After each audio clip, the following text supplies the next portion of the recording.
All right. Before we get going,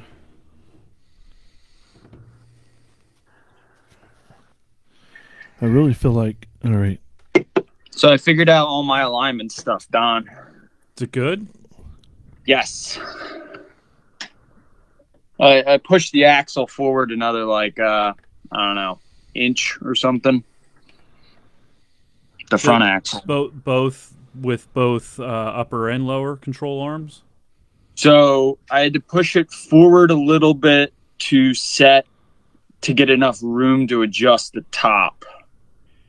And then I did some angle finding with my phone app, Angle Finder, and I was able to use the front machine surfaces on either side of the differential and the top of the ball joint To figure the caster. to figure out the caster and the pinion angle. Okay. So I'll be curious to see how close you are when we get. I think we'll be able to get into school. Looks like they're going to let us back in by July. Oh, really? Yeah. Oh, that's good. That'd be nice. Yeah. That'd be real good. Yeah. So is that the air conditioning I hear? No, you would think, right? But It is. $40 million facility. Oh, your air conditioning, yeah. yes, it is. So $40 million air conditioning unit back here too. We should sell that for Jeep parts, Terry. I agree. Sell it, put in a $3,000, and then buy some Jeep parts. I'm in. Are we live? I'll buy I don't think we are yet. Gladiators Are and we? some parts. Yeah, we're live. We're live. Okay. Oh, your air conditioning. We're live. Yes, it is. I was going to say some things, but I'm not going to say them live. Don't say them on live. Did you get a haircut? A little bit. I tried. It looks good. Blended the right-hand side. It's supposed to be like a kind of, comb over a little bit. Yeah. Nice. So, Yeah, I got one. That's Amy and Emily shaved my head this week. There's still some long hairs. There's whatever. Yeah, I'm a disaster. Uh, I don't. I've lost so much hair that I'm not in a good place with my hair. Yeah. And especially for someone who, growing up, I was kind of known for my hair. It's kind of a bummer, isn't it? Like it's for better Billy or wouldn't worse. understand For this. better Billy's or got a worse. good 20 years yet before. Yeah, it's sort of a bummer. You're like, oh man. Not that I was known for my hair, but All right. or anything, so I don't. anything that had to do with my looks. So Terry, does your family members have hair problems? Well, and I've given my dad a hard time, and I'm positive he's not listening. But I've given him a hard time over the years. He doesn't have a 4-head; he has a 5-head, Oh. and it really has a sign that says "this space for rent." But so the curse is that's been my give him a hard time. I have now inherited some of that. I see Mike. I see Mike. I see Christina. Hey guys, how you doing? Hey, everybody. Hey everyone. Yeah, we're just chilling out, letting people come in. I have no idea. I'm supposed to go and find this on my phone so I can see who's. Uh-oh. Let's mute that. Who is that? You? That was me. All right, blowing it up. There's always one. Usually it's me. All right, how we sound, everybody? Ah, there's my wife. Oh, and we owe her too, don't we? Yeah. Oh, we hey. do. Hey. Cheers, Amy. Hey. Cheers, yeah.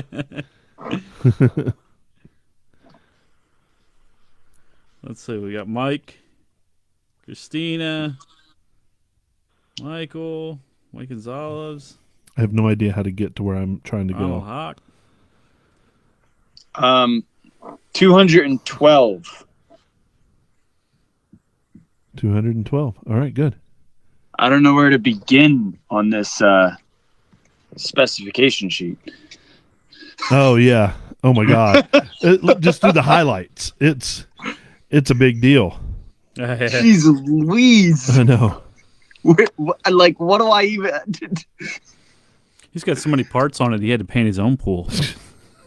True. I saw that. I saw that.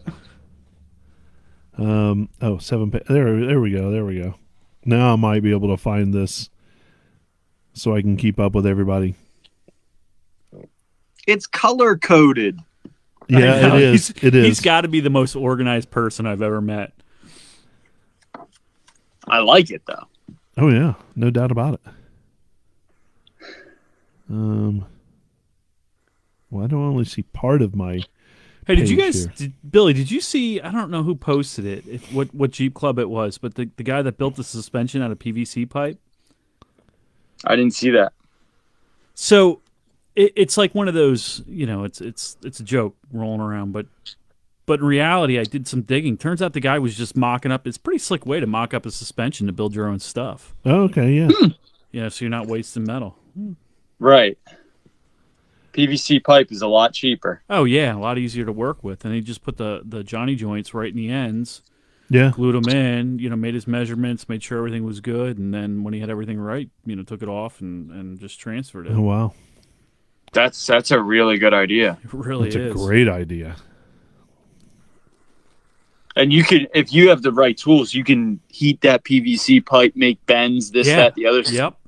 Yeah, absolutely. And then just copy it in metal. Yep. Yeah. I like it. I like it a lot. Some people are really smart. And then there's me that makes them look smart. Us. Yeah. Fair enough. That's interesting. So we'll basically go down the list. I want to talk a little bit about some of the stuff that you were doing, Bill, this week. What was I doing? with your control arms, getting all that stuff cursing. lined up. Yeah, right. Cursing. And Don, I think you and I took a drive, so you can talk a little bit about that. We can just banter a little bit. Yeah. Hey, we should, and I'll do it. We should have a quick talk about being careful where we wheel. Did you guys? Two clubs, and I won't bring up names, were called out in Central PA. Oh, really? Recently, yeah. Clubs, not individuals. Clubs. Yeah. It makes it a bigger deal. Yeah. Huh. All right. Yeah. No, I'm a big advocate of that.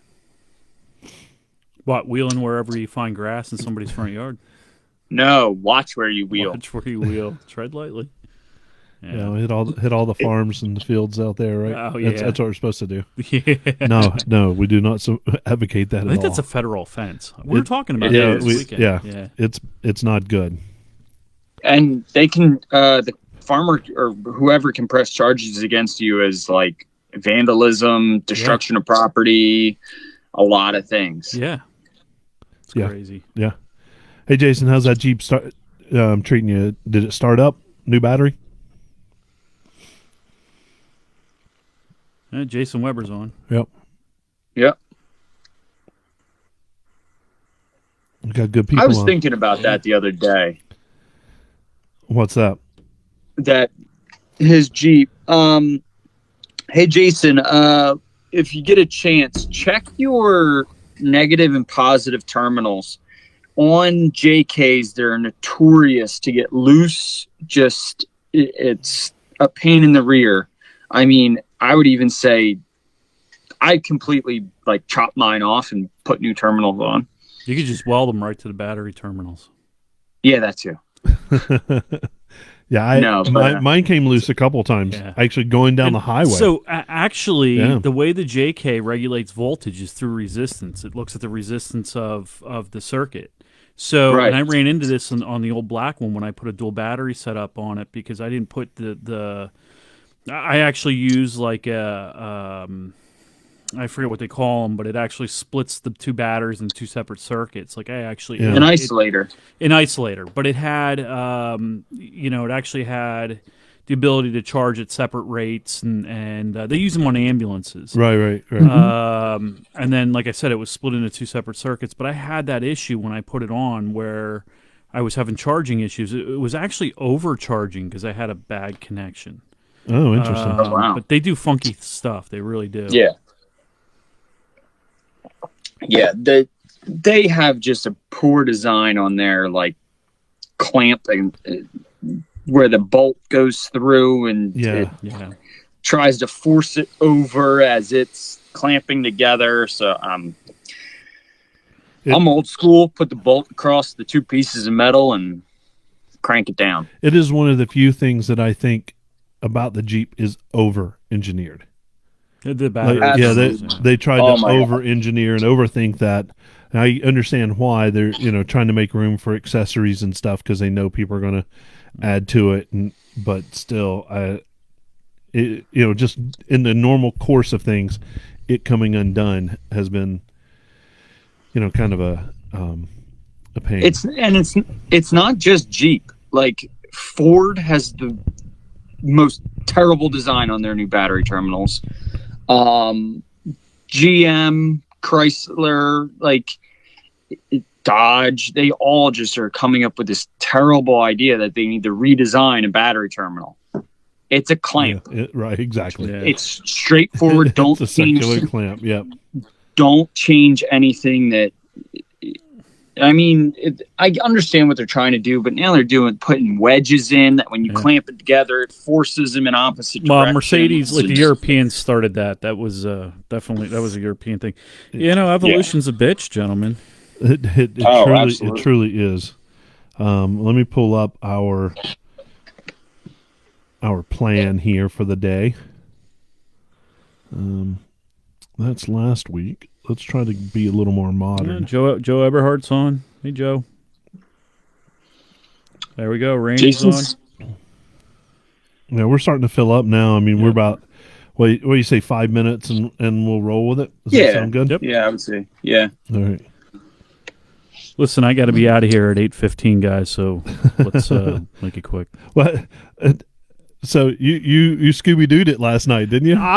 But I was I did. I am a huge Scooby-Doo fan, but I was a little disappointed. This one was not as good as some of the past. Okay. And I mean, we've been looking forward to this in the Bray household for over a month now. Really? Yeah, I even bought it. Lexi was asking me last night. I mean, it had to 11:15. Hey, can I buy it? No.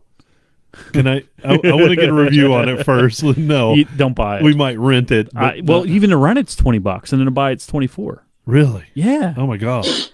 And I was like, well, it's Scooby-Doo, so we're buying it. And yeah, right. I told you it's like my Star Wars for me. Oh my god. Yeah. What are you gonna do? I was gonna say the same thing. What are you gonna do? Yeah. I'm a Marvel guy, guys, Yeah, same here. I actually, spoiler alert if you haven't seen the last Avengers, but I actually cried when Iron Man died. I don't think there was a dry eye in the house. Yeah. That they did such a good moment with that. I mean, it was so well done. Everything leading up to that was well done far as well written, foreshadowing. Yeah. Absolutely. No, I agree. That was a good moment, and it actually proves to me that you are a human. So I appreciate that, Bill. Wait, he wasn't engineered at Dorman? Well, he might have been engineered somewhere else. It was engineered somewhere. I don't know. As Elizabethtown peeps got together and spare parts. I've seen how they operate. I have no idea where his chassis came from, but it's not original. All right, what do we got? 3 minutes yet? All right, so here's a question for you guys, Billy. Netflix. Since we've been quarantined, what have you been watching on Netflix? So all right, I'm a stealer, so I have my aunt's Amazon, my girlfriend's Netflix, my Hulu. One of those guys. Yeah, so using other people's names, emails for free subscriptions. Yeah, so we watched Upload on Amazon Prime. Okay. I heard about that. Yeah, I started it. I wasn't super into it. It was weird, but I want to check it out. It was really weird. You should. And now just started on Netflix, Dead to Me. I don't know that I've seen that on there. I think is that the serial killer dude? No, Stalker? it's about this. It's really weird. It's about this woman who lost her husband in a car No. accident. Yes. No, we dig that. Okay. Amy and I have been, we Okay. started season 1 and now we started watching season 2, but we didn't. It's good. Yeah, It's pretty good. it's weird. Yeah. How about you, Terry? Well, did all 3 seasons of Goliath, which was Billy Bob Thornton. I've never been a huge fan of his, but I really they did a nice job with that. Yeah. We finished up the most recent season of Ozarks. One of my Okay. favorites. That is like I mean, Yeah, many sleepless nights until I got through that one. 'Cause Yeah, I right. just one after another. it's gotta power through. Yeah. I'm a huge Jason Bateman fan. Yeah. Or Justin Bateman fan, or Jason. He's Jason. good. He's really good. He's great. And I say Justine is his sister. But Jason is awesome. Arrested Development, anything he's done. He fits the huge. profile for every, and he's got a unique personality. He does. And, I think it's wacky, off the wall, and I won't spoil anything, but the ending of that season was it was awesome. Ozarks. Yeah. Yeah, it was awesome. It was really. I don't want to spoil anything. It's a jaw dropper. Yeah, so we'll no just doubt. leave it at that. No doubt. Yeah. you gotta check out Schitt's Creek. I couldn't get into it. I don't know if it gets better as it goes, but we watched the first season like forever ago. Yeah. It's just dumb, funny, don't have to think kind of thing. That's kind of stuff. I think I tried to do that probably in the wrong part of my life, or wrong Yeah, feelings with my life. understandable. Yeah. But I know that we've seen a couple things happen on the thread. A couple people throwing out some Marvel stuff on Netflix, and man, I got to tell you, that whole Marvel on Netflix, I hook, line, and sinker in. When Daredevil kicked in, I thought that was the best stuff that's ever been done. Some of the best camera work, period. Yeah. And then, Jessica Jones and Luke Cage, Punisher, all that stuff. The characters, they go into such great storytelling about the characters. And it's like I said, it's all well written. Well really. written. Yeah. And it's not just shallow either. It's pretty It's deep pretty stuff. deep. Yep. And a lot of connections throughout the, back, they'll make connections back to the beginning or whatever. Yep. And, bringing facts back. And I love how it is a true TV universe, and I'm hoping that somehow that gets moved over to the MCU a little bit with the cinematic universe. That'd be pretty cool. yeah, All right, you guys ready to talk Hit some that Chiefs? button. let's do it. All right, let's see if we can get this button pushed.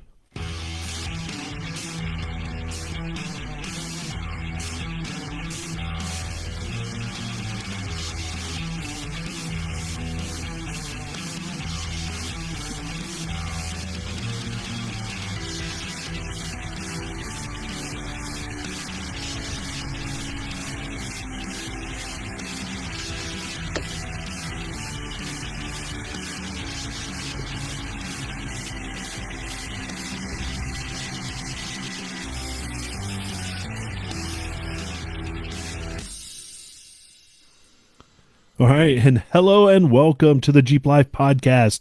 I'm your host, TBone, and we're coming live at you from Studio B, I believe is what we've named this locale. Yep. And I know that I've been chomping at the bit over the last week to get back in the studio and see all of our friends and be together and as much as we can during this time. And man, Don, so good to see you. Yeah, absolutely. Yeah, good to see you too. It's really good to see you behind the mic, ready to I go. Take a week off last drinking week. your coffee. You're gonna bring it up, didn't you? Drinking your coffee, haven't even broken open your beer. Hold on, I think we have some sippy cups from when Lexi was still a kid that might fit. How you doing, buddy? I'm good. How are you? Man, I'm all right. I'm all right. Yeah. The weather's been comfortable this week. It was Saturday. Was gorgeous. Top's been down. Yeah. So it's not bad. Did you find that part you were looking for?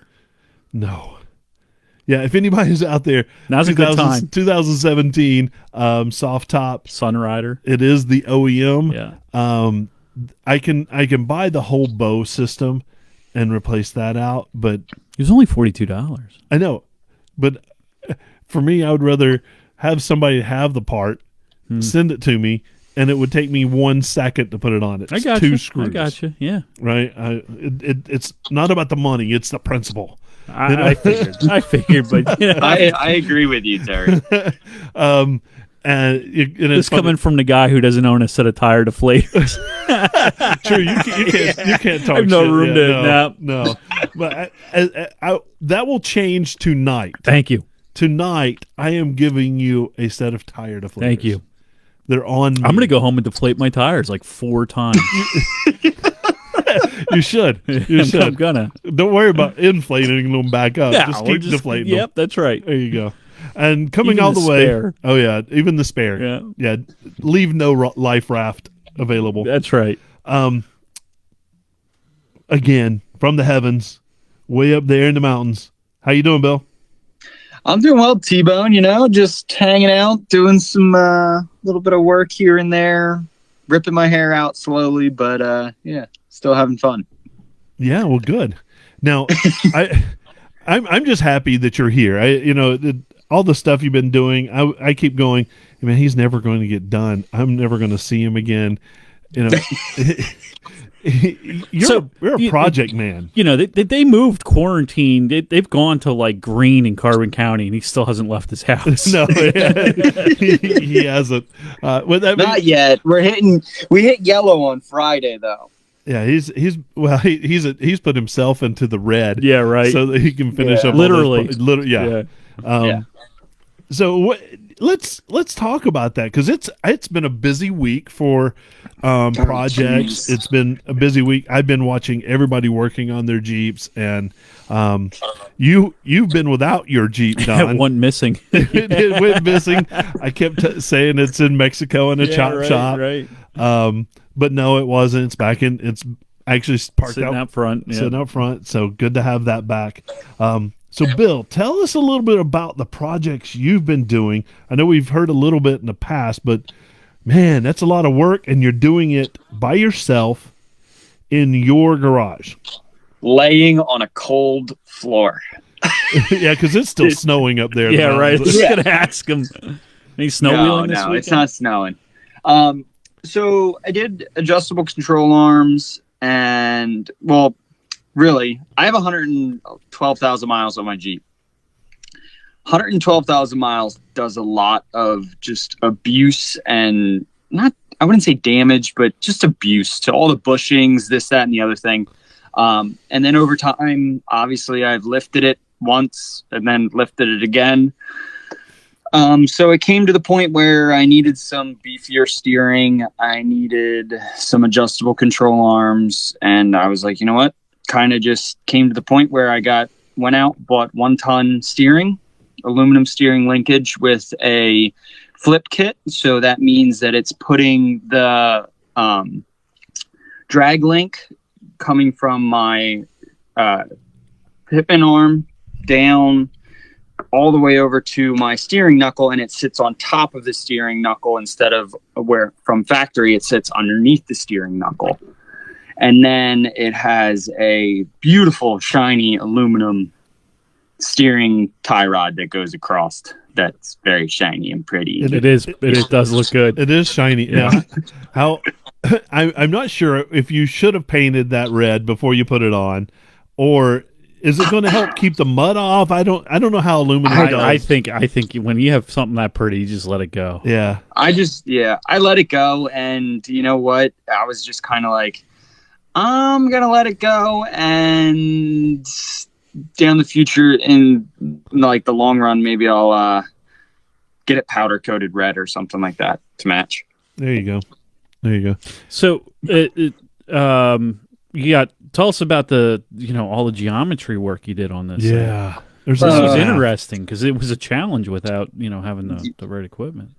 Yeah. So first I did an at-home, like 2 parallel string alignment, measuring off the rim from each side to side.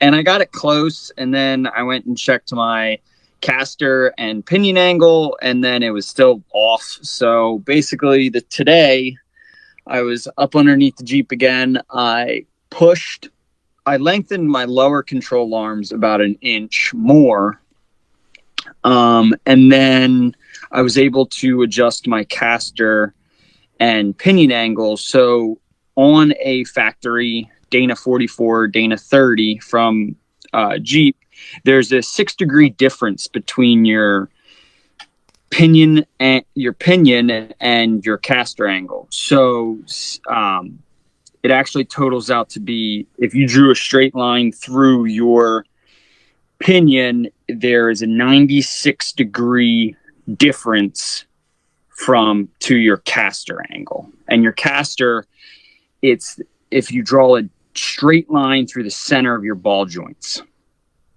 Oh, okay. So there's a couple of flat surfaces on the differential that you can use to basically put an angle finder on, and then through some basic math and calculations, you can figure out what your caster angle is.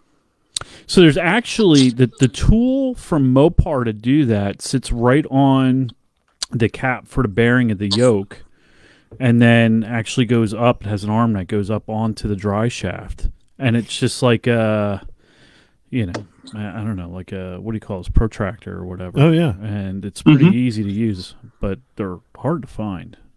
Yeah, interesting. I don't think they would have those up in the mountains. No, I used an app on my phone.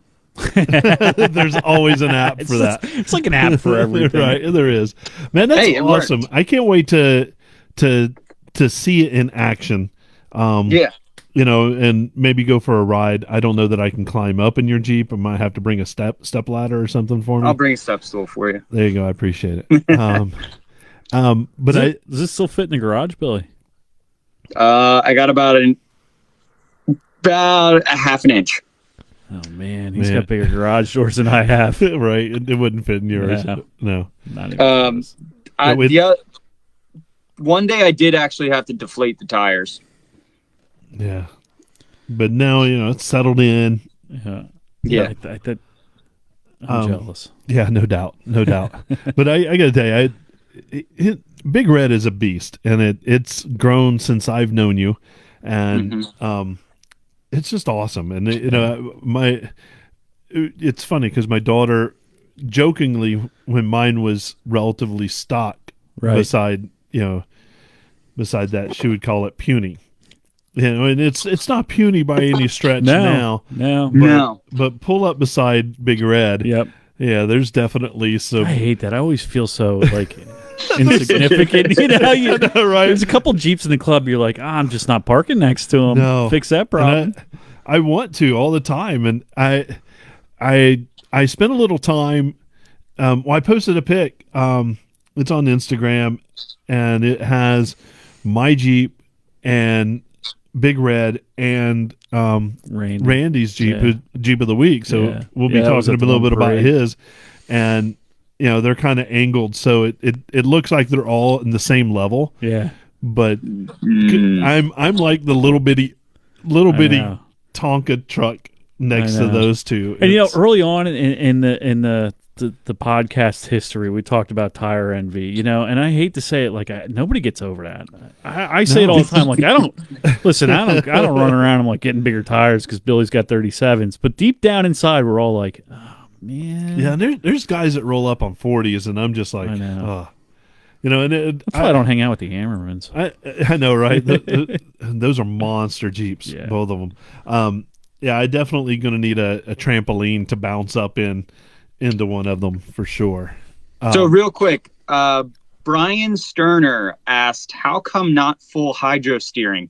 So real quick, just to answer this, Brian, in the state of Pennsylvania, full hydro steering won't pass inspection. Oh, that's interesting. So it's not. Yeah, I didn't know that. It's not DOT approved. All right. So.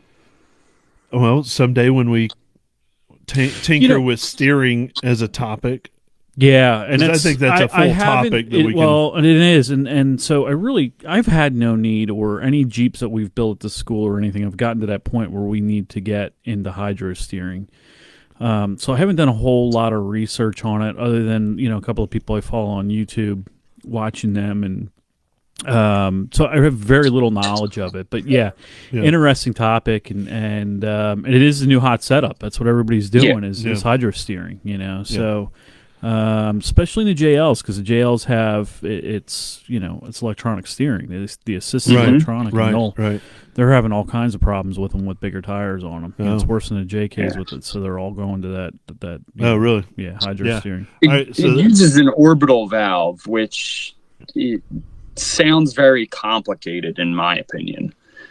Well, sometimes simple is better, but there are good reasons to complicate things, and I think absolutely. I think going steering will be a great topic at some point. I know we get really nerdy sometimes, and then we try to have a little bit of fun too. Tonight's one of those episodes that's going to get kind of nerdy. I've got the feeling that we're gonna put on the nerd glasses with the masking tape in the middle that's holding it together. I've got mine sitting right here, so we'll be ready to go with that. But I want to talk a little bit about this Jeep of the Week. Oh, geez. And set aside like an hour. I've said, grab me another beer while you're before you start on this. I did say we wanted to abbreviate it. When I set out the show notes for the week, I included pictures of it, but I had to also include a separate color-coded document for it because there's just so much going on. I know Randy is he likes to call it his show and go. I don't know if that's the official name or if that's just a nickname that he's given it. But it is show and go, and it is a beautiful sport. It's red, which of course we love here, Team Red. Whatever. As I look over at Don, because I know I got Bill to back me up on that. Well, and now you got Amy hooked. She's looking for a red Jeep. So I mean, now we're gonna try and track down her original CJ. Oh, that'd be fun. Yeah, that'd be fun. It was red. So nice. So shout out to Randy. He's a member of our Jeep Club and just one of the nicest dudes you'll ever meet. He's got your back, but he's just a car guy. As I read down everything, he's always been a car guy, and Mustangs and other cars, and been going to car shows. But he wheels this Jeep, but he also loves to take it and clean it up and show it off. And he's won some awards too, and won some. So that's To our surprise, I mean, so Jeep Invasion in New Jersey is probably one of the largest shows in the East Coast. Right, It's what are they at, like 3,500 Jeeps? It's big, yeah. So anyway, last year we, as a club, I threw it out to Brandon, let's throw something out. We all met up in Jersey, and he shows up, and to our surprise, he won an award down there. I mean, among 3,500 Jeeps. That's crazy. It's a hell of an accomplishment. Yeah, it is.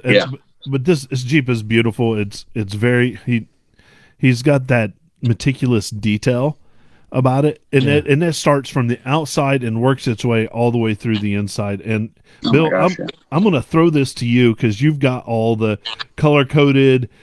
I was looking at it. I was like, where do I start? Where do you start?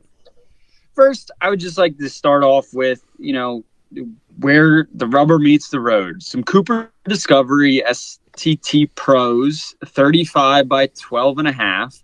It's a great tire, and then straight on to 16-inch Ion charcoal pearl matte black ribs. And then he built a Dana 30 axle, which is awesome, and I respect it 110% because that's what I did. Nice. He has running 456 gears, chromoly axle shafts, just all the way up, custom drive shafts, and then into a metal cloak, Rocksport oversized steering stabilizers, and it's just like everything on this Jeep is straight, just really well taken care of. I would say that to begin with. And it's just a lot. Yeah. Eaton Detroit True Track limited slip, locking rear differential, same with the front differential. Oh geez. I know the graphics on it are great, and I know just recently he did cameras all the way around the thing. Yeah, which is pretty awesome. Tell me a little bit about that. I looked into that kit a little bit, and basically what it does is it gives you another screen. Screens are awesome, and you got to have another screen inside the Jeep. It gives you another screen. He has it located more up towards where his mirror is, which this basically replaces a mirror. And he put a camera in each wheel well to see exactly where his tires are when he's out off-roading. Yeah, rock placement. It's the whole idea is to replace a spotter, so you don't need right. You never replace the spotter, but the idea is that it makes it a little bit easier. Yeah, if you can save some money on tire rash or absolutely. eating up metal, or just getting high centered or something like that. Right. So the new JLs come with front and rear trail cams, but not to that extent where you have them on each knuckle, and it's a pretty slick setup. Right, it's impressive actually. Yeah, for sure. What else we got in there? We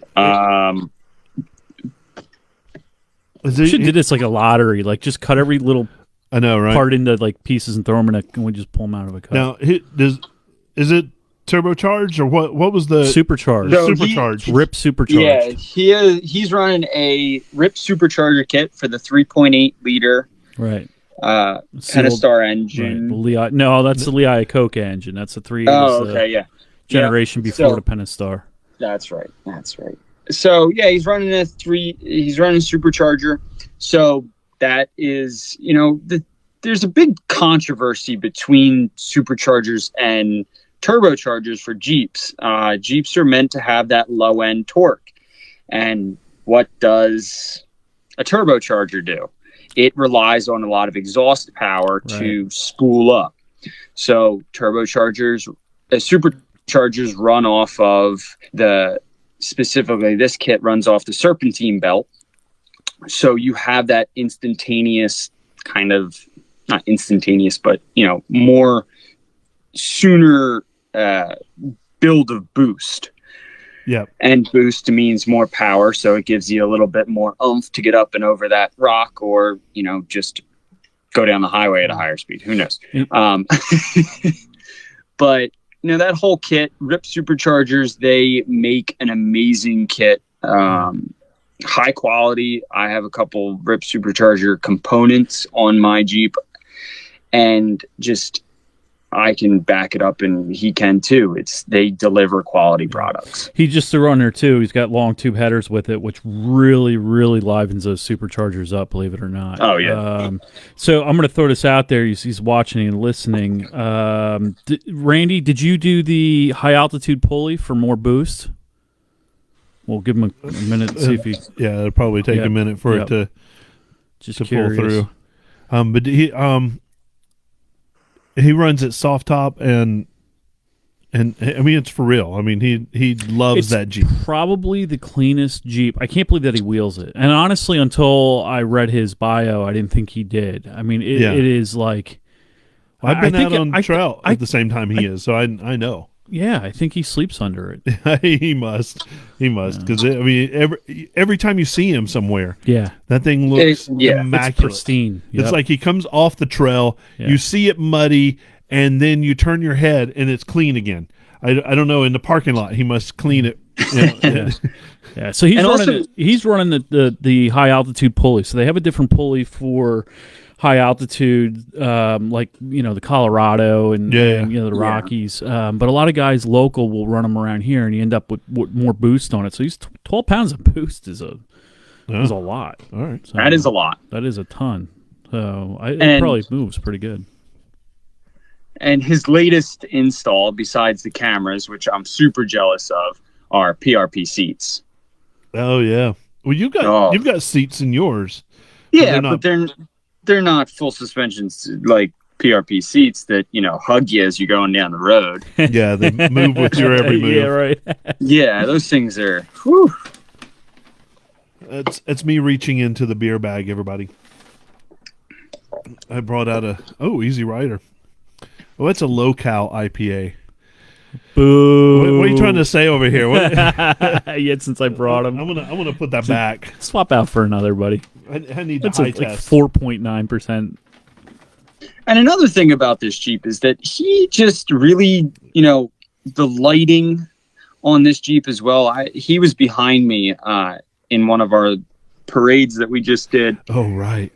And he had every light, this, that, the other thing, all color coded. Like, it's just, and kind of coming from, the engineering world and mechanics world, and probably you can say this, Don, is that it takes a lot of like wiring and Oh, yeah. patience to just run all that wiring, and you don't see anything. I've seen under his hood. Yeah. You don't see a single wire out of place. Yeah, he's very meticulous with it, and I think that's what's paid off at the shows. You can see that. Like another thing that he did was RIP supercharger kits don't come with like an air cleaner assembly. They don't really. They just it's just a hose that sits under with a cone air filter on it, and he actually built something that go up and over that sits right under the cal induction part of his hood.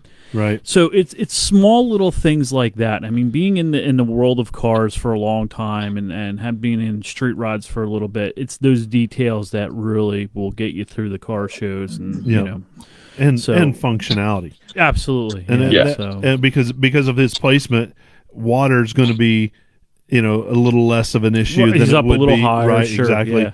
I mean, there's some pluses and minuses, but there are to everything. I mean, a little bit of heat coming off the engine, but you have the cowl hood there, and he's got that huge hood. Yeah, exactly. Yep. So cooling is a little bit easier there. So I don't know that this definitely is a Jeep of the week for sure. Yeah, like I said, he's 100%. got we said it earlier. He's actually painting his own pool because he put too many Jeep parts on. Right. I might have to buy one of his pool passes to help him out. Yeah, that's the truth. Hopefully I can get the Jeep of the Week discount from him. But Randy, thanks for sending that in, and it's been awesome to be able to talk and brag about your rig and how much time you've spent with yours. If you would like to be featured, we've got the next couple of episodes already locked in for Jeep of the Week. But if you'd like your rig to be featured, and we don't see it out somewhere and go, man, that's the one we're going to do, send in some pictures and description. Send it in to info@jeeplifepodcast.com, and we'll put it right in the queue if we think that, to be honest with you, all it's got to do is have four wheels and have a Jeep logo, and it's Jeep of the Week. Are we doing the Willys next week? The blue Willys I sent you? We'll give is that the one? Oh, I think so. I think it is. So the next week's is that's a cool history on that one. That's like a cool local history. So tune in for that. Cool. We'll check that out. All right, so that's Jeep of the Week, and man, I feel like because it's this cool little segment that we got, I've got to come up with a theme song for Jeep of the Week. Yeah, I agree. You know what we do? Yeah, it was funny because I did a previous podcast. What seems like forever ago, and we did an app of the week. Okay. And so we featured each host brought a different app that we shared on it, because it was a nerdy tech podcast with a good bunch of guys. But we ended up with a theme song, or not a theme song, but a little theme introduction. 10-second little ditty. So I think I'll come up with something for Jeep of the Week. Nice. I think so. Got to use my ears and maybe sit down with a guitar or something and come up with something. Cool. I'm not that musically talented. Then maybe I'll have you come help me and it'll sound great. Well, I guess that brings us to our main topic. And this is where I'll just intro it. I'm going to slide it out to the middle of the desk, and I'm going to come back over here and just sit down and drink some more beer. Okay. Don, as I'm introing this, I need you to take a couple more drinks of your beer. You're trying to slow me down because I'll get off my coffee-fueled sermon that's coming? That's exactly it. That's exactly it. I'm trying to take a little bit of the edge off for myself. But I'm excited about this because we've talked a little bit about what we're doing with everything, but now it's all about lockers, locked and loaded. Or so is it lights before? This is like did the chicken come first or did the egg come first? Lights before lockers or lockers before lights? If you can afford lockers, get the lockers. If you can't, go to lights. Get the cheap lights and save That's the a thing, little. you can't buy Amazon lockers. No, exactly. You need to. You can buy lockers on Amazon. Oh yeah, you can, but they're no cheaper than if it's not like LED lights. So we're gonna talk a little bit about lockers and other differentials that help us do what we do when nobody else can do it. All right, and I'm going to throw this out in the middle of the table. I'm going to hit mute on my mic and just let the two of you go. Terry, tune back in an hour. Right. I'll be back. I'll know when to hit the button to say we're done. Yeah, I don't want to bore everybody too much. Right. So, talking about lockers and lockers is kind of a slang word, but we're going to break that up into 3 categories tonight. But before we do, let's just talk about what that does. So in a normal 4-wheel drive vehicle, the best that you have in 4-wheel drive ever is torque transfer to 2 wheels, one front, one rear. Because of an open differential and how a differential works, you cannot have, you can't have more than that at any given time. So the problem is, in the off-road world, we lose, we frequently lose traction. You lift a tire. In other words, you got a tire in the air. There's no traction there. Obviously, it's spinning. The other one can't do anything. So that's where things like limited slips and lockers, selectable lockers, things like that come in. It allows you to apply torque to more than 2 wheels. So like in a Rubicon, where you have selectable lockers, if you turn both those on, you actually have torque to all 4 wheels. So essentially, you're increasing your traction by 100%. Right. So there are different types. We're going to talk about, the kind of educate you on what they are. We'll educate you on, we get to the tail end of it. We'll talk about what my feelings are as far as, what to use when. Depends on how you use your Jeep and so on and so forth. But there really are 3 different types. We can break them down into 3 different variations: limited slip, a full-on automatic locking differential, and a selectable locker. Okay, so limited slips before the Rubicon, that was your best option. As far as buying it in a stock vehicle. Right.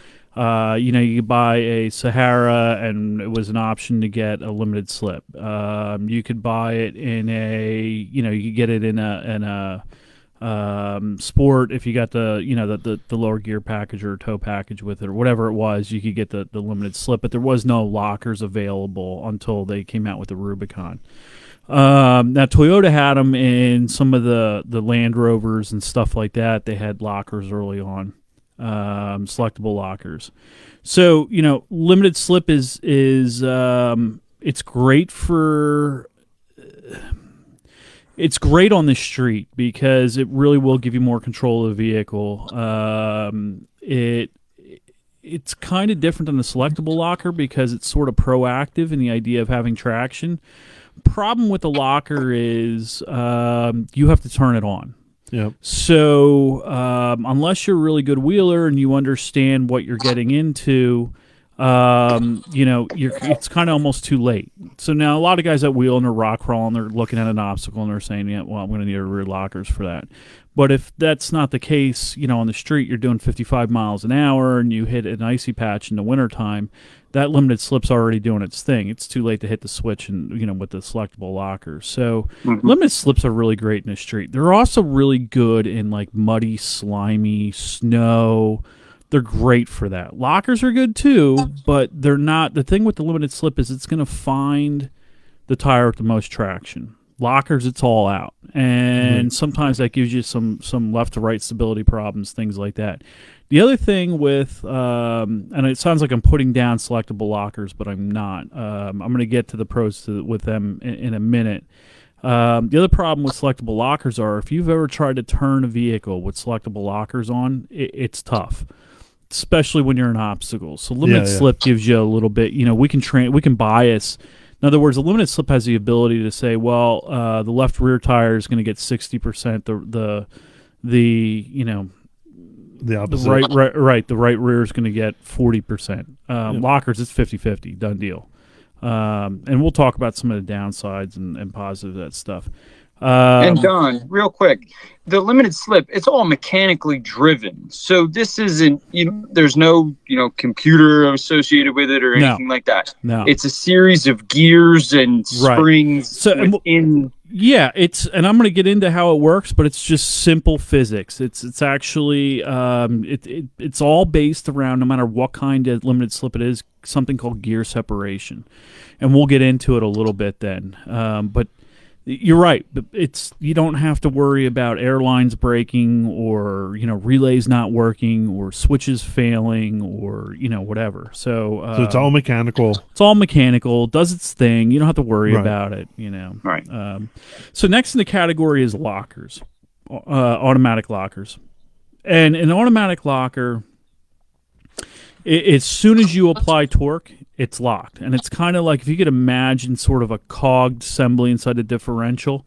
As soon as you apply it slides that over and locks it in. Problem with that is, they're locked in and you're applying torque evenly to each side until you get off the throttle.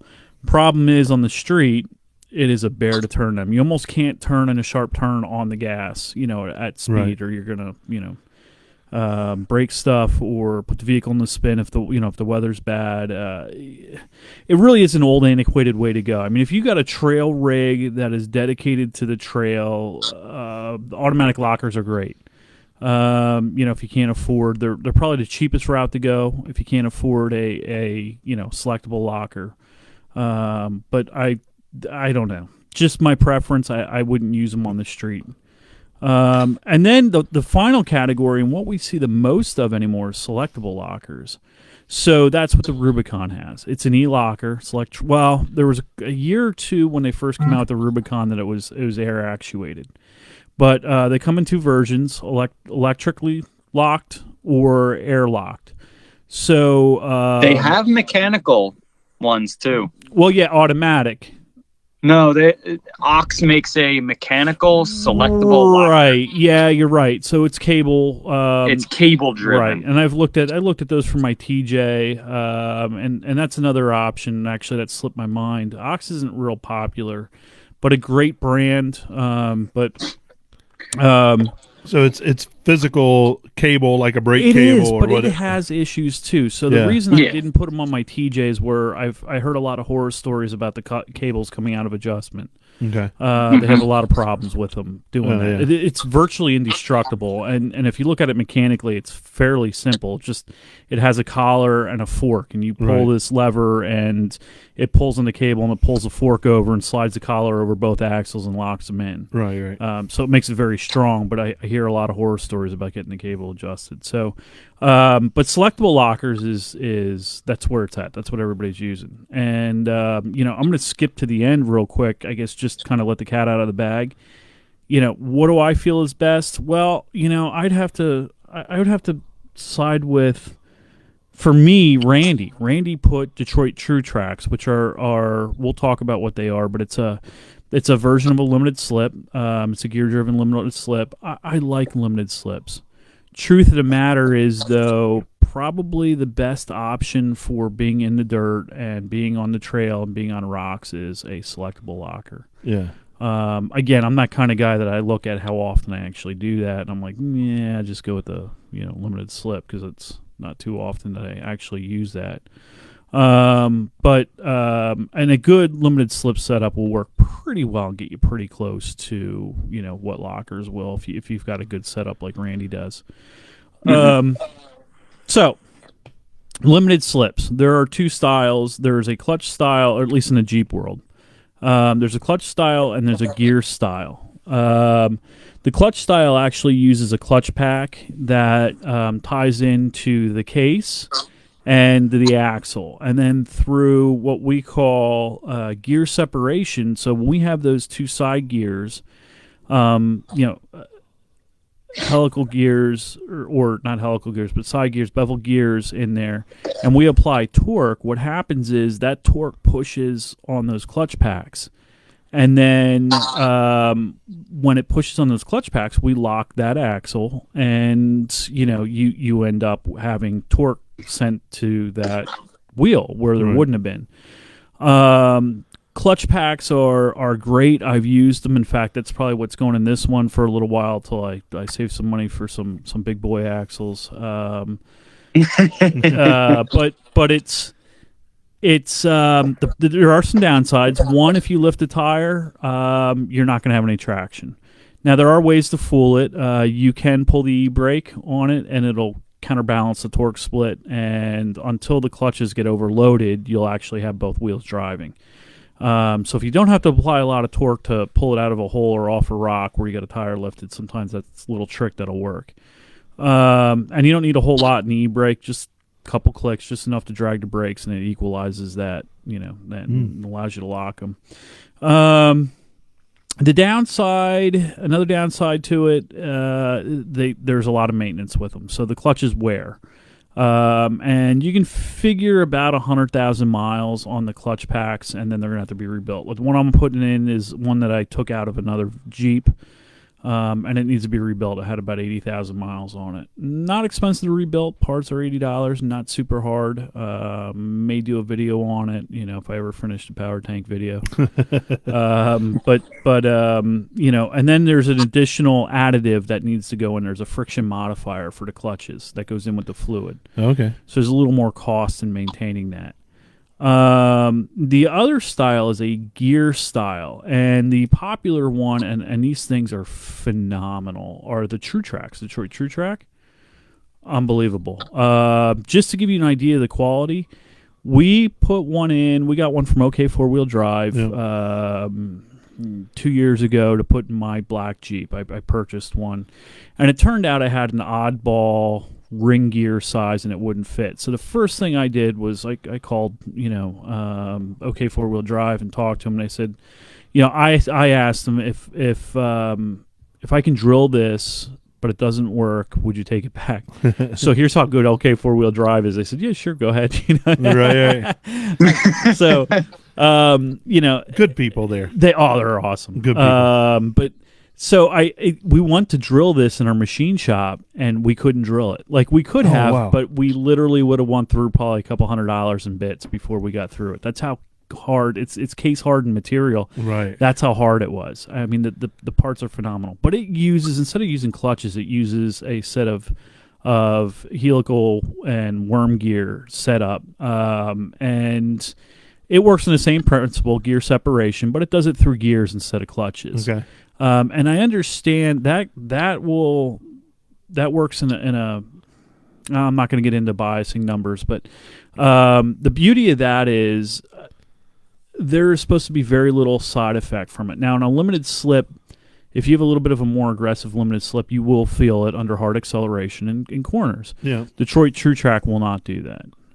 So it really makes them optimal for using in a front differential, because you don't want both wheels to lock in the corner, while you're turning, right. In snowy conditions, or you're not turning. You're going to shoot straight. And it literally boils down to the circumference of a circle. Right. Right. And the inside tire is going to be traveling the same speed as the outside, which means it just pushes the vehicle straight. And it only needs to cover less. It needs to cover less space. Right. So it needs to be able to rotate slower. Right. So the Detroit True Tracks do not do that. That's they will just transfer torque left or right to wherever it needs to be. Again, it can be fooled. You can lock them, and they will lock indefinitely because there's no clutch pack to overcome. Right. So what happens with the clutch pack setup is the clutches slip, when you apply too much torque. The Detroit True Track won't do that because it's gears. If you pull that e-brake a little bit, it's as good as a selectable locker. Okay. Not many people run them anymore, but in the off-road world. But I dig them. I really do. In fact, I may get into that with mine. I'm not sure. And then the last type is the selectable lockers, and there's a couple different variations, but the two big ones, really, probably the best is the Eaton e-locker, which Eaton makes the e-locker for the Wrangler, and then the other one that you see often is Auburn, and they have a limited slip that when it's not locked, it's normally a limited slip. It's got clutches in there, and then you can lock it as well. Okay, so it serves dual purpose. Yeah, and I looked at those. I've read some reviews that weren't favorable, even though the idea is really neat. So I'm probably going to stay away from I would anyway. And then there's our bear lockers. They're trusted, tried, and true, and we use air to actuate it. And all we're doing is essentially, with the e-locker or an air locker or even a mechanic. Well, the Ox works a little bit different, but the ARB and the Eaton and the Auburns all work pretty much on the same principle. So an e-locker uses a magnet, and we're pulling in most cases, a collar against another collar. They're like cog collars, and that locks them. That's kind of how an ARB works too, but it's an air actuated solenoid. So that's the hot setup right now. That's what everybody's using, selectable lockers. And the beauty of that system is it allows you to be in open differential mode when you don't need a ton of traction. So, there's no adverse effects at all on the street. There's always a little bit of liability with the limited slip, no matter how good it is. It allows you to totally lock those wheels. It doesn't matter if that wheel's in the air, if one's on ice and the other's on pavement, whatever, they're locked. So that's another big positive to it. All without having to get out of the Jeep. All without just having pushing to, a button, absolutely, right? Yep. Now, you said something earlier, air actuated. Is that pretty much the standard that most people do? Is air actuated, I don't think so or is anymore. there mechanical, electronic? Electronic e-lockers is probably the new standard. Yeah. The cost is cheaper for an e-locker because you have to have an onboard air system, or you can use something like Power Tank. I think Scott and I had talked about that. Yeah. We were trying to figure out some loss rates because they do leak down, and you'll hear, like, if you watch YouTube videos or if you have them, you'll notice you'll hear your pump run every once in a while. Yeah, They leak down. It's just natural. Right. Fittings leak. The lockers themselves leak a little bit of air, and you got to apply more air to lock it again. Probably why I don't like air lockers as much as e-lockers. E-lockers, they're on, done. Flip the switch. Yep. Magnet's got electricity going to it all the time. You don't have to worry about it. Not as many moving components, Now, again, put a power tank in there, you can get rid of the onboard air compressor. Right. But that's the hot setup now. Now, expensive. It is. So, what's best? Depends what you're going to do with your Jeep. You have to take into a lot of considerations. Cost. It's like Billy said. A set of Eaton e-lockers for Dana 44s are going to run you about $1,800 to $2,000. So you're looking at a lot. But now ARB, you're looking at about $2,700 because you got to add in that air compressor. Right, and you got some plumbing and things like that. Ox lockers are actually fairly cheap. Ox lockers are like $300-$400 a piece. Okay. Is that per axle, front and rear? Axle, yeah. And so you definitely have some steep costs with selectable lockers. Now, the brand that I've been using, limited slip brand, has been Yukon. What Yukon does is Yukon actually will take like a factory unit and copy it, and then they'll do their best to make some improvements on them. They have a setup called it's their Yukon Duragrip. It's limited slip. I used it in the back of my last Jeep, and then I had a Detroit True Track in the front. But the rear the rear Yukon Duragrip worked great. It had larger springs in it to help apply the clutches. It had some had additional clutch in it. I think additional clutch and friction and metal in it. But it worked really, really well. Did have a little bit of adverse effect, like you get a little bit of tire chatter if I was on the gas hard in a corner on pavement. But that kind of made the Jeep a little bit fun to drive. It almost felt that once I had it re-geared, it almost felt a little bit like a sports car, muscle car, or something. Not near as fast, but or as agile. Yeah, right.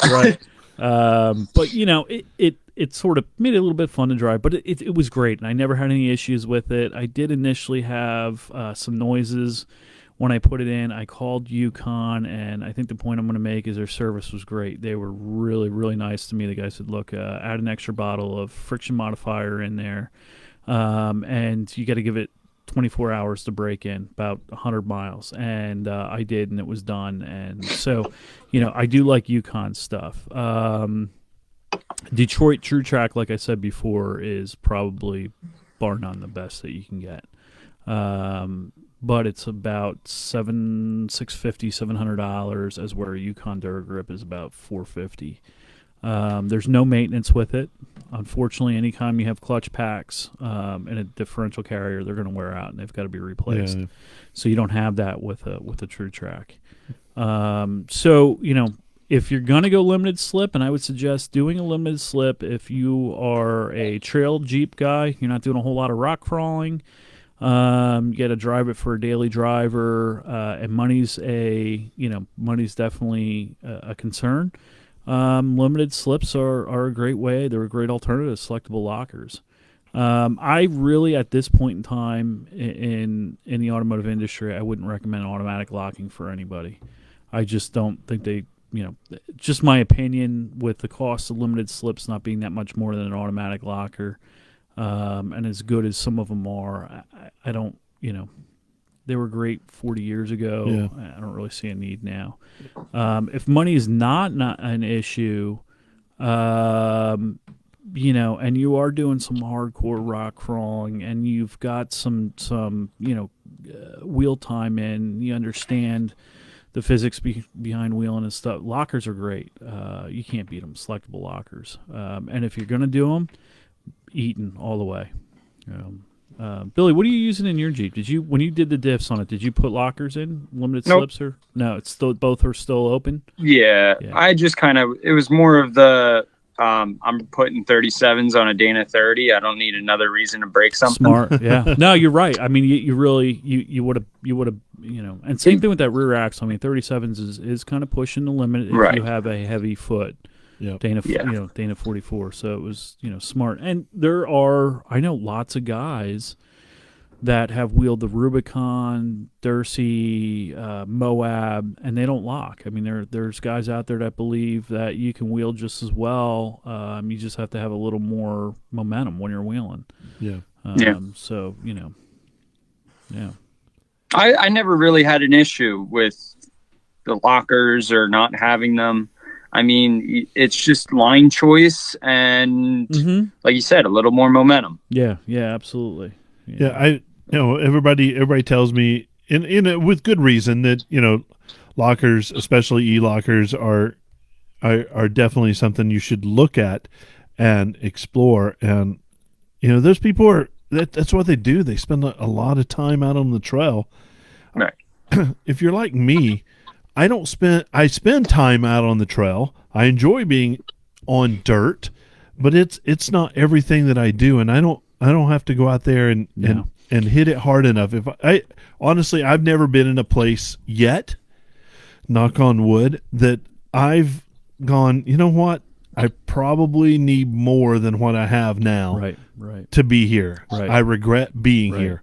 And I think that's a good kind of assessment. If you've been to a place and you've gone, man, I probably shouldn't have been here with this setup, then I think you should look at one of those two options, Right. And and lean in a way that might work better for you, whether it's to your budget or maybe you're wanting to crawl over those big ass rocks and you'll feel more comfortable with it locked, right? But yeah, I yet haven't had to, and I still have to. I still have to drive it home. So, and that brings up a good point. And we've been talking a lot about this, and I've been reading a lot about it online. A lot of people, the points of views. Well, should I buy a Rubicon that costs starts at $45,000, or do I buy a Sport that starts at $32,000 and put the money into it? Yeah. So, the interesting thing about a Sport is you may be able to save yourself some money. And I use the word may because it depends where you want to go with your hobby. But and I'll use myself as an example. The Jeep that I had before the 2018, the 2011, I built for overlanding, and it had open differentials. And to the point where we needed, a trailer on the back, and I had traction issues. And that's why I put the limited slip in it. But I never had an issue. I've lifted tires on that wheeling, and it was the Yukon Durgrip was good enough with a little bit of e-brake actuation that I could carry it through. Yeah. There's only twice, and I probably put a couple thousand miles of hardcore wheeling on that Jeep. Because that's when we were, wheeling a lot. There's probably only twice that I had to winch out. Once I actually had to winch back down a hill because it was so steep. Oh yeah. And raining and muddy and just losing control. I made it about halfway up, and we actually, nobody. I don't care. You had lockers, 40s, whatever. Nobody was making it to the top. Right. It's at Roush Creek, and I winched back down. And there was another time at AOAA, and I can't remember the name of the trail. It was on the older side, and I think it's like Diane's Step or something like that it's called. Just couldn't do it. And there I got, there was a gentleman with us with a Rubicon, a little bit bigger tire, and he was able to lock and get up it. I was not. So there's only really been 2 times that I really needed to have them. And still, nonetheless, the winch that I had on there got me through anyway. It's not like I had to turn around and right. So let me ask you this, and this is a lay person, and Bill, you jump in here because I know that your rig weighs a hell of a lot more than even mine does, and then as you add more weight, do these differentials and lockers help improve that, or does weight not matter, or is it a concern if it gets too heavy? Are you going to break something else? Rather than an axle. It's not as much a question about weight as it is the torque that you're applying to them. So, when you got guys doing LS swaps or Hemi swaps, you're applying a lot more torque, and then you got to worry about braking. And the thing about the limited slip is they're only going to take so much. Well, not the True Track. The True Track will, and again, those things are like bomb proof, but a clutch style, it's only going to take so much, and then the clutches start to slip, and the stock, what does Chrysler call it, their stock limited slip will not handle a whole lot of torque. It's got low torque biasing. But some of the better ones, like the Duragrip, will handle a good amount before it slips. But so it's really about to answer your question, it's really about the torque you apply. Right. It's not the weight as much as it is, when you add that RIP supercharger, or you add, you do a V8 swap in the Jeep, then you're gonna break more stuff. All right. I'm done. I mean, I just wanted to throw this in there too. I run open differentials in the Cherokee too, and I have done black trails, red trails, in that, and I have never had an issue. And it just comes down to the fact of, and I don't even have an e-brake in that either. So it's really do you really need to spend the money? Do you, if you're just going to go out and have a good time every once in a while? And again, it depends. You got to look at what you want to do. So, right. for me, I don't know that I'm ever going to be a hardcore rock crawler, red trail. I don't know that that's going to be me. I just, and if I do it, it's not going to be a JK or it's going to be an old beat up XJ or TJ or something like that I can, I can whoop on and not worry about. So do I need lockers? And that's exactly what you said. Like, it's an older Jeep. It's an XJ. I don't care if it sits out on the trail overnight. Right. Yeah. Right. I don't. I don't know. For me personally, for what I'm going to do, limited slip is going to be fine. Now, if I build, my goal is honestly to pick up a set of used Rubicon axles. And I would like to build. I'm an axle guy, so I really want to build. I want to truss them myself. And if I do that, I'm gonna, they'll have the Eaton lockers in them, and I'll keep the Eaton lockers in them. Right. But right now, for what I have, I'm gonna just use this factory track lock is the name that I was trying to think of.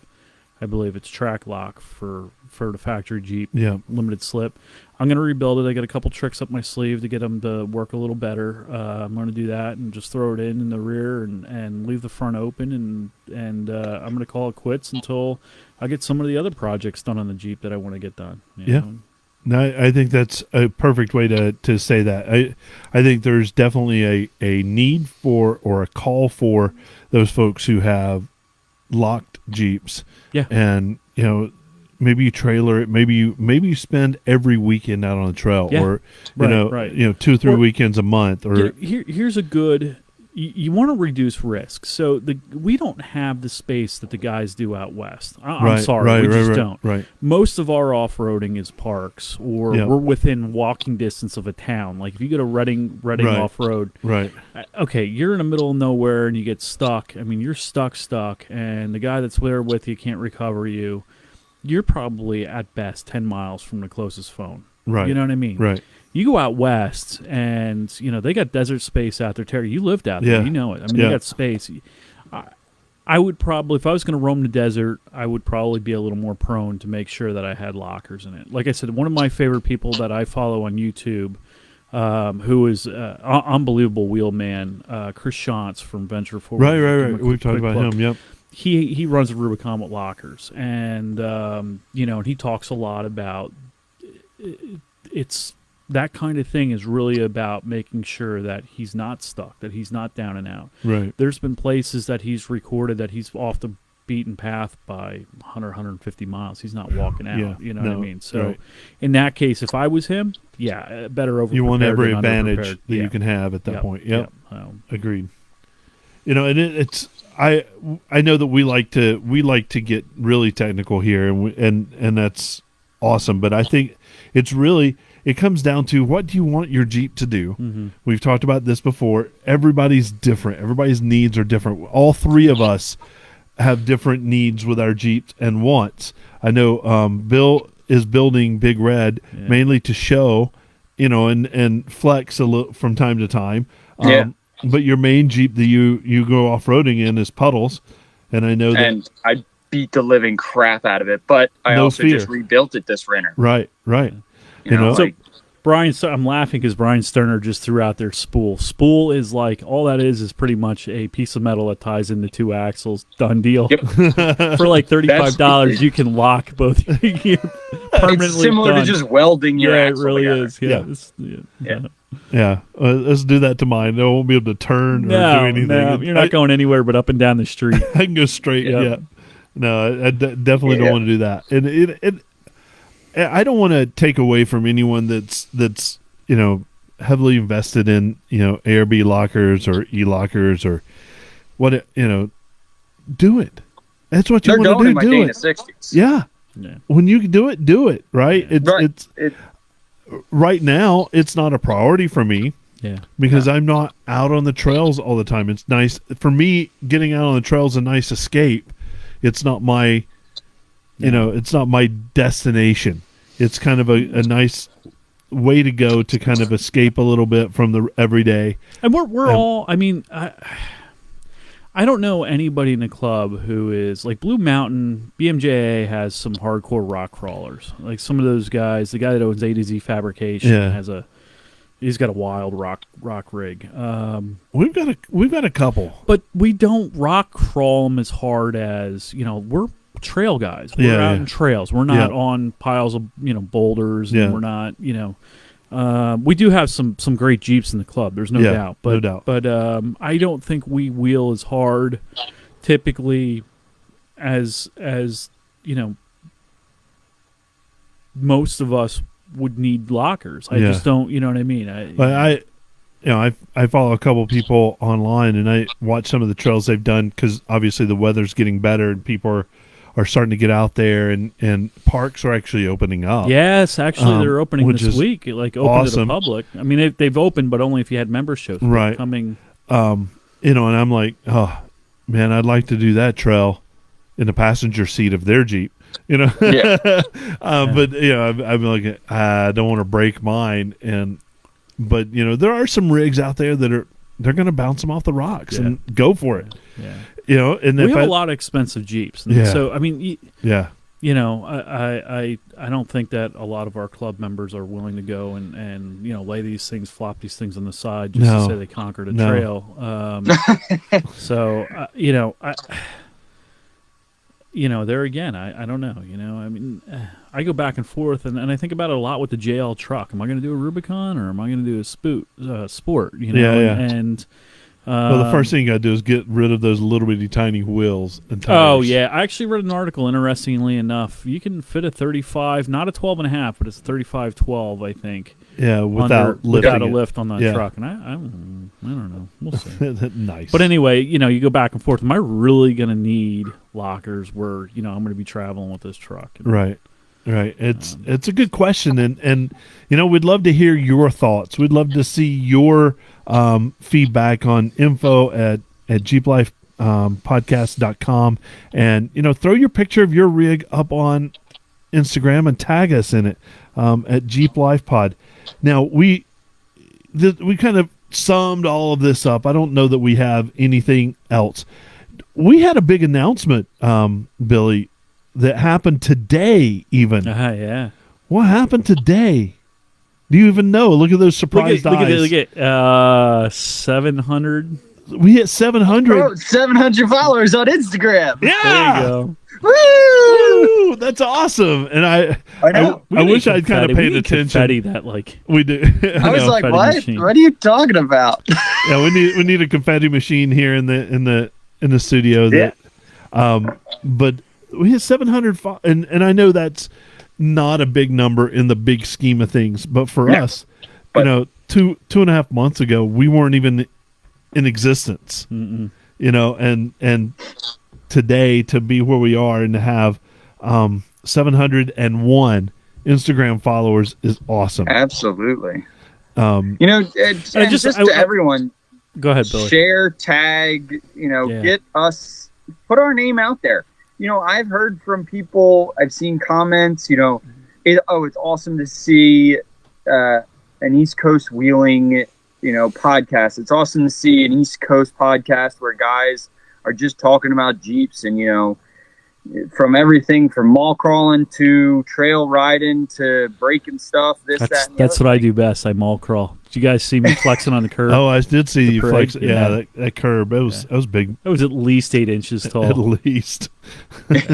So, just tag us in something and share it with your friends and say, hey, these guys have some pretty cool Jeeps. At least I think I do. So I gotta, and I will give credit where credit is due. So both you, Terry, and Billy, you guys have worked really hard on that 701 number. Look, I am not the Facebook, Instagram guy. I read technical articles. I text Scott Ammerman a lot, and we bounce ideas off each other. So it's you two, and that was definitely a job well done. It was a team effort. Yeah, absolutely. Yeah, I know. Well, and to be honest with you, our listeners have helped tremendously with that. It's all about that. Absolutely. Yeah, it really is. Tagging us in their stories. And it's been awesome. This past week has been pretty busy for people tagging in their stories and getting the word out. I know that we've grown almost 100 this week, which is pretty awesome. I do have a couple more stickers left. Please make me reorder. Please. I still have a couple. Yeah, so I might have to dip into Don's stash, but make us have to reorder. Send me your info at jeeplifepodcast.com, or tag us and show us where you want to put your sticker on at jeeplifepod on Instagram. You can find us on Facebook at Jeep Life Podcast. YouTube. Subscribe to YouTube. Go subscribe right now. Push pause on whatever player you're doing. We're at 115 subscribers on YouTube. Oh, that's awesome. Nice. Push pause. There's some additional content going on there as well. Yeah, so we have not just the show. There's other stuff going on. Right. We have Billy's done a great job with some stuff with the trails opening. We'll be doing some trail videos. I'm hoping that Terry's trying to educate me in the ways of editing movies. So hopefully I'll be able to get some more stuff done in the garage at home. We'll do a home garage segment. I mean, I don't have any special equipment, so it should be very relatable. And, yeah. Yeah. And, if you like what we're doing, review us and give us a review. I know that we've gotten some reviews. We didn't get any this week. I cried. I had to cry myself to sleep last night when I was preparing for the podcast. Just no reviews whatsoever, new ones. So push pause again right now and go review us. So your instructions right now are to push pause, give us a subscribe on YouTube, then play for another 10 seconds and hit pause, and then go write a review wherever you get your podcasts. Bill, anything going on else? You got anything else to add? I'm tired. Dude, I am too. I've worn you weekend out. Yeah, right. Hey, I think are we gonna hit each other up on Sunday and maybe try to get the Jeeps dirty? Yes. Yeah. Are we wheeling Sunday? Puddles is itching. I think we might. There was a super secret wheeling trip that was supposed to happen this week, but I think it's off. And I think you were part of that discussion too. Yeah, but I think Sunday we might try to get the Jeeps dirty. All right. Yep. So I don't know if I want to get mine dirty yet. Well, then you take the little roundabout, and can I just be video man and ride? Yeah, you could do that. Yeah, absolutely. I don't know if I'm ready to do that yet. How sad is that? Here I am, like this diehard Jeep guy. And I'm like, I just want to christen it a little bit longer. We got to christen it somehow. The frame is still black. I know. Well, actually, that one's been out on the trail one time. I know that it has. Yeah, it was behind me. As a matter of fact, no, that was the black one. Was that the black one? That was the black one. Right. Yeah. All right. Well, thanks everybody for listening. We are the Jeep Life Podcast. Make sure you like, share, subscribe, do all those social media things. Thanks so much for listening. Good night, everybody. Night, everybody. Night.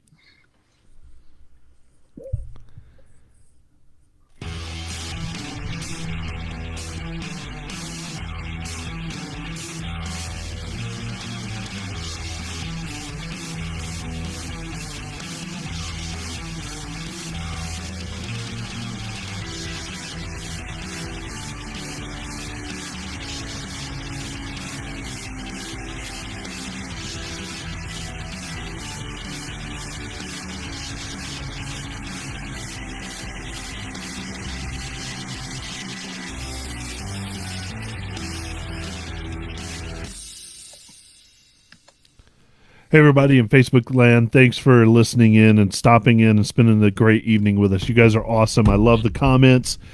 Man, it's been good. I know we're all tired. Has been. I'm not. You're not tired? No, I had a cup of coffee. You did and didn't drink any beer. Yeah, Bill, so Sunday, I think that'd be good, huh? I'm game. All right. I actually forced this and set it on air so that maybe somebody will join us and it'll be. You know what's going to happen? We're going to show up at AOAA and there's going to be like 65 rigs waiting to go wheeling. I love it. That would be great. Yeah. If there was, I don't know that I would be any happier. Yeah. You know, that would be a lot of fun. We'd have That to would be figure some awesome. strategic things out, but that'd be awesome. Yeah. No, Yeah. absolutely. Hey, if you do want to go wheeling on Sunday, for our Facebook Live listeners, shoot us an email, shoot one of us a text if you have our phone number, and be more than happy to go out. Did We're any just of us looking get our to see- power tank units yet? I didn't get mine. Didn't show No, up. mine yet. hasn't shown up yet. Uh-oh. Yeah, well, air they- up problems.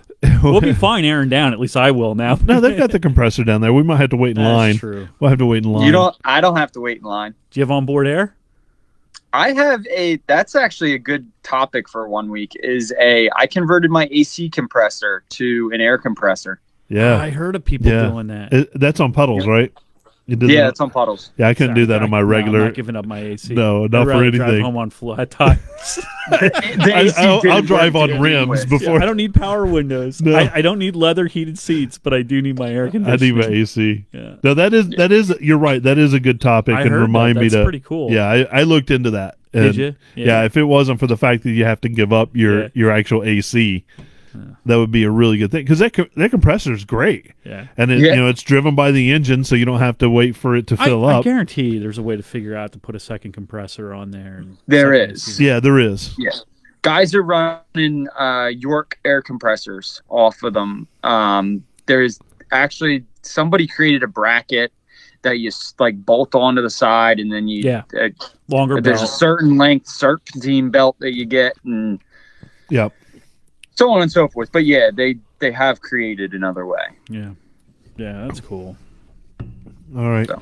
Hey guys, thanks again for another great week, Bill. Awesome, man. It's awesome. I love seeing your face there, and I can't wait until we can Maybe Friday. see each other in real life. I know. Oh, good God! I have to stop looking down. My hairline is awful. It's I wasn't going to say anything, Oh but man, that is like the COVID hairline. I think I lost Yeah. most of that in the past 2 months. Oh, what a great